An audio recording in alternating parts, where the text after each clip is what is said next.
কেনেকুৱা ৰ'দ দিছে চাব পাৰে। আজি মানে কেনেকুৱা এটা ঘটনা হৈ গ'ল এই ৰ'দত। মই যেতিয়া বাইক লৈ অফিচত গৈ আছিলোঁ, সেইটো সময়ত আপোনাৰ পাম্পটো একদম জিৰ' হৈ গ'ল বাইকত। যাৰ কাৰণে ইমান প্ৰব্লেম ফেচ কৰিলোঁ। মোৰ মানে গৰমত অৱস্থা হালত বেয়া হৈ গৈছে। তাৰপিছত ইমান দূৰ ঠেলি যাব লগা হ'ল। কি কৰিম আৰু। এই ৰ'দত যদি কাৰোবাৰ গাড়ী চাড়ী পামচাৰ হৈ যায় ভাই, মোৰ কথা কিহে বুজি পাব। অৱস্থা বেয়া হৈ গৈছে।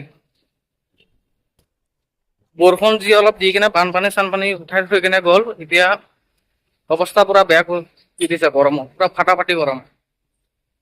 এই গৰমত মানুহ ওলালে হৈ গ'ল আৰু। গাইছে আপোনালোকে নাৰিকলৰ পানী চানী খাব, কুঁহিয়াৰৰ ৰস খাব, গাটো হেল্ডি থাকিব।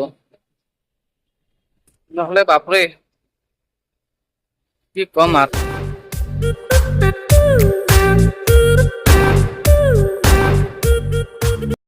কিন্তু অলপ অলপ বতাহ দি আছে যিহেতু ভাল লাগি আছে, ঠাণ্ডা ঠাণ্ডা। ঘৰত সোমাই থাকিব নোৱাৰি আৰু। এনে বানপানীৰ অৱস্থাৰ কাৰণে ঘৰৰ বস্তুবিলাক চব উঠাই ৰাখিছোঁ।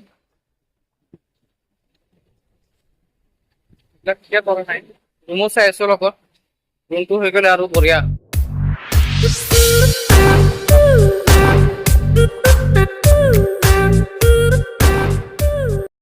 চবতছে বেছি অৱস্থা বেয়া হয় আপোনাৰ যেতিয়া ট্ৰাফিকত এই ৰ'দৰ মাজত ফাঁচি যায় নহয়, অৱস্থা পুৰা বেয়া হৈ যায়।